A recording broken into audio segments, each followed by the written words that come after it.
It was a blast heard around the world.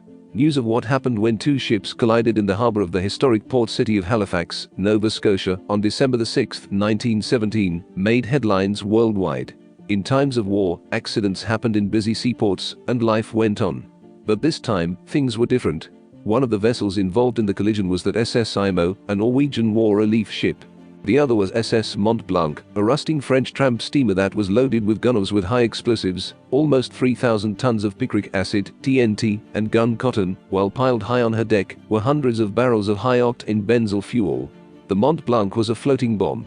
As one veteran Royal Navy officer would later marvel, "I'm surprised that people on the ship didn't leave in a body when they saw the nature of the cargo she had been ordered to carry." The chain of events that put Imo and the Mont Blanc on a collision course was as improbable as it was bizarre.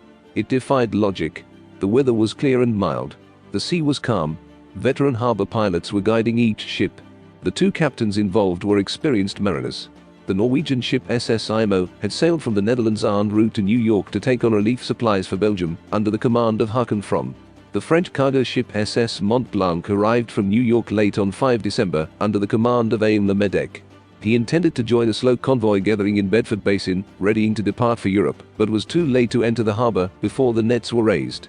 Ships carrying dangerous cargo were not allowed into the harbor before the war, but the risks posed by German submarines had resulted in a relaxation of regulations.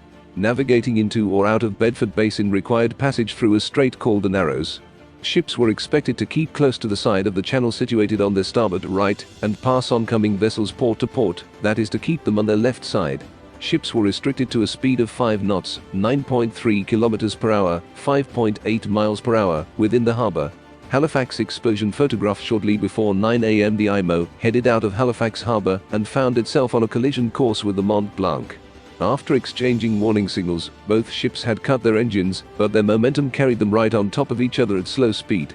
Unable to ground his ship for fear of a shock that would set off his explosive cargo, Mackie, an experienced harbor pilot, ordered Mont Blanc to steer hard to port, starboard helm, and cross the bow of Imo in a last-second bid to avoid a collision.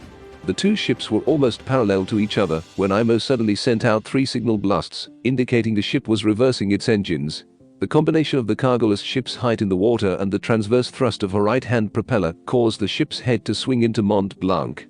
Imo's prow pushed into the number 1 hold of Mont Blanc on her starboard side. Halifax explosion photographs. The collision occurred at 8:45 a.m. The damage to Mont Blanc was not severe, but barrels of deck cargo toppled and broke open. This flooded the deck with benzol that quickly flowed into the hold. As Imo's engines kicked in, she disengaged, which created sparks inside Mont Blanc's hull. These ignited the vapors from the benzol. A fire started at the waterline and traveled quickly up the side of the ship. Surrounded by thick black smoke and fearing she would explode almost immediately, the captain ordered the crew to abandon ship.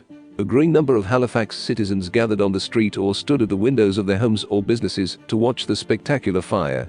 The frantic crew of Mont Blanc shouted from their 2 lifeboats to some of the other vessels that their ship was about to explode, but they could not be heard above the noise and confusion. Just after 9:04 a.m., the Mont Blanc exploded. The ship was completely blown apart, and the powerful blast wave radiated away from the explosion, initially at more than 1,000 meters, 3,300 feet per second. Temperatures of 5,000 C, 9,000 F, and pressures of thousands of atmospheres accompanied the moment of detonation at the center of the explosion. White-hot shards of iron fell down upon Halifax and Dartmouth.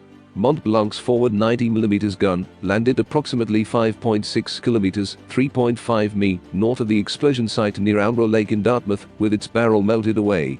An area of over 160 hectares, 400 acres, was completely destroyed by the explosion, and the harbor floor was momentarily exposed by the volume of water that was displaced. A tsunami was formed by water surging in to fill the void. It rose as high as 18 meters, 60 feet, above the high water mark on the Halifax side of the harbor. Over 1,600 people were killed instantly, and 9,000 were injured, more than 300 of whom later died. Every building within a 2.6 kilometer, 1.6 mi radius, over 12,000 in total, was destroyed or badly damaged.